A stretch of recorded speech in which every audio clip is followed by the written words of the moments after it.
The fact that the first World Cup game for the Indian women's was moved to accommodate a Ranji Trophy game says a lot about the state of affairs for women's cricket in India. If you hadn't known already, until 2006, the women's Indian team wasn't under the BCCI. They had a whole separate board called the WCAI that was in charge of the women's game in this country until 2006, of course, when the merger did happen and the WCAI was officially under the BCCI. A lot of girls in this country would have thought of a lot of positives from this merger, but that wasn't meant to be. Of course, they had better accommodation, better match fee, and the travels went from trains to planes, but BCCI forgot the most basic thing, and that's the amount of matches these girls actually had to play. Before we talk about the dark period itself, hit that subscribe button. Even before the Indian women's team played any international cricket, from the time of 1974, they did have interzonal tournaments in place. Not only was there cricket for the senior women's, but also cricket for the under-15s as well as the under-19s. There was an inter-university tournament that was held in Rajkot each year. The winners of each zone would go on to play the Indira Priyadarshini Trophy, and the winners of the nationals would go on to play against the rest of India team in something known as the Rouse Cup. And why I bring all of this up now is because it establishes the importance that Indian women's cricket was given even before international cricket had started for these Indian women. Of course, all of this would not have been possible without the efforts of a lot of people, but especially one person who was in charge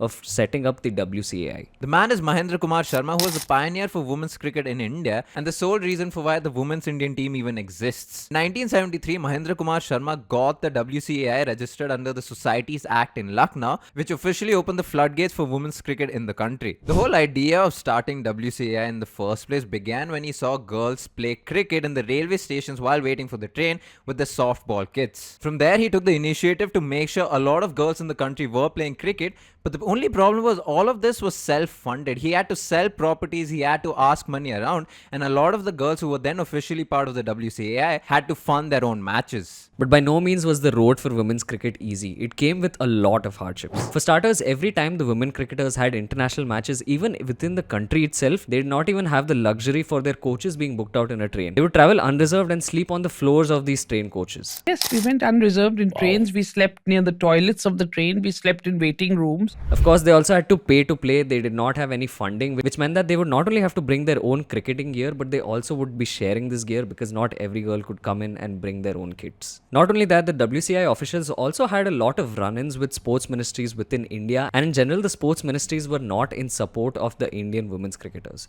This is also very evident in the 1988 World Cup, where India backed out at the last moment because there was a disagreement between the WCI president at the time and the sports minister. This was the World Cup where the sports ministry was expected to be funding the WCAI, and they had also promised them the same. However, because of some disagreement on a certain guidelines, the sports ministry withdrew the Indian team's name from that World Cup. And because of the fact that they were self-funded, there were a lot of times when the team just did not have the money to go and play international matches. The period from 1986 to 1991 saw the cricketers play no matches at all internationally. Now, the WCAI ran for 32 years, and all of this was supposed to change in 2006 when the BCCI were made to take WCAI under their wings because of the ICC's new rule.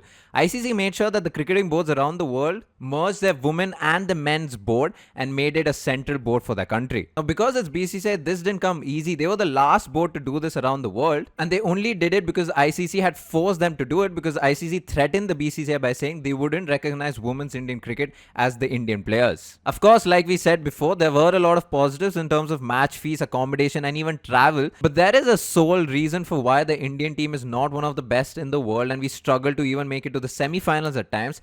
And the sole reason for that is the BCCI itself. The BCCI forgot to take care of the basic necessity of these girls, and that was cricket at the grassroots levels. It's funny that when the WCI was present, a self-funded organization itself was enough to be able to conduct matches for even age group levels and grassroots levels for girls in India. However, when the BCCI took over, one of the richest boards in the world, even at that point in time, they couldn't even conduct these grassroots level games. In fact, all of the tournaments, as soon as the BCCI merger happened, was scrapped. The only competitive matches that were played other than the international matches themselves was the domestic games at a state level. Which is what frustrated the WCI, because at this point they relied a lot on the BCCI's funding but didn't get any. They had to make sure they were conducting age group cricket because BCCI just couldn't care less for it. Not only this, once the age group cricketers were performing well for the age group teams, BCCI would then uproot them from the system and make them state level cricketers. Now the problem with this and what frustrated the WCAI is the BCCI were only taking care of these 20 top players from each state state and not nurturing the other talented girls in the state. Now think about this, the fact that there was no age group cricket and the state team were being formed without any age group cricket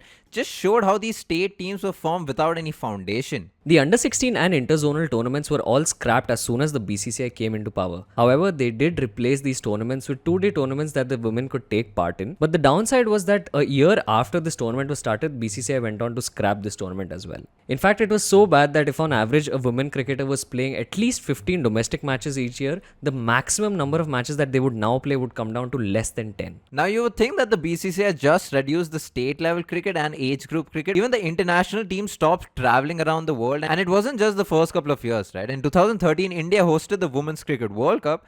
But again, the Indian team did not play any match 2 months leading up to the World Cup. And in 2014, the Indian team beat England in a historic test match where there were 8 players making their debut. But the bizarre part is no one in that team or the Indian team itself hadn't played a test match since 2006. That's 8 years without playing any international test matches to then play one odd test match in 2014 in England. What's interesting is until 2014 and 15, the WCAI was functioning as an independent body recognized by the BCCI, except the amount of control and the power WCI had was nil. Nutan Gavaskar, who's Sunil Gavaskar's younger sister, wrote an incredibly well-written article talking about how the WCAI was like a stepmother rather than a foster mother for the women's team in India. The fact of the matter is that the WCAI was still trying to conduct age group matches for the girls in the country while the BCCI was continuing to ignore them. The easiest thing for the BCCI to do at that time was to give some funds for the WCAI for them to function well, but even that wasn't happening. What's unfortunate is until that time, the Indian players themselves didn't have a central contract in place. This has been the story of Indian women's cricket for the longest time. It was always where the BCCI was sort of ignoring these women cricketers, not giving them central contracts, not organizing enough domestic games at an age group level as well, and it was the former Indian women's cricketers or the WCAI who were constantly pushing the board to try and make a change. A lot of this, however, started to change in the year 2022 when a lot of changes happened in the BCCI. One of the major points for the women's cricketers to rejoice was the return of the under 16 tournament that had last happened in 2006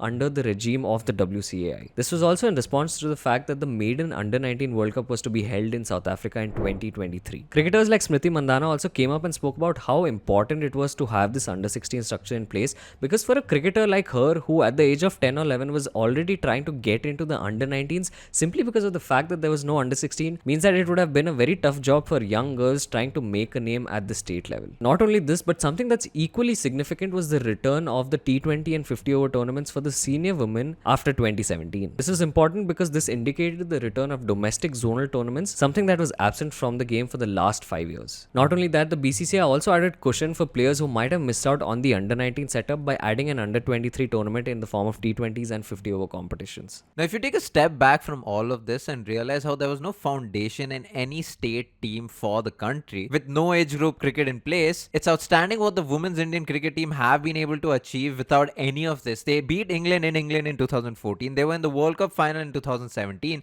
They were again in the T20 final against the Australians. They were the silver medalist in the Commonwealth Games. They won the Asian Games. And yet here we are criticizing them about how they are not performing as expected. But if we were to be honest with ourselves, how can we expect them to perform when the BCCI themselves haven't given them sufficient resources to perform? And for a moment, even if we put aside all of this jargon and all of the events that are surrounding world cricket and women's cricket at the moment, let's just think of it in a very simple manner. Let's take the example of Smriti Mandhana, who at the age of 13 was fast-tracked into the senior Maharashtra team just because of how good she was. Had there been an under 16 team, she would have first come through that. But that's not even the wild part. At the age of 16, Smriti Mandhana was the captain of this Maharashtra team, a child prodigy, and she was fast-tracked into that Indian squad. Despite all of this, it has taken her almost 8 to 10 years to become a sort of household name and established figure in Indian cricket. Now compare this to Yashasvi Jaiswal, for example. He's also a youngster who came through the ranks of under 16s, under 19s and then got fast-tracked into the Indian team. Now I'm not trying to say that Yashasvi Jaiswal has done better than Smriti Mandhana or vice versa, but I'm just trying to establish the fact that Yashasvi Jaiswal, we had known his talent since the under 16s simply because of the fact that there were so many matches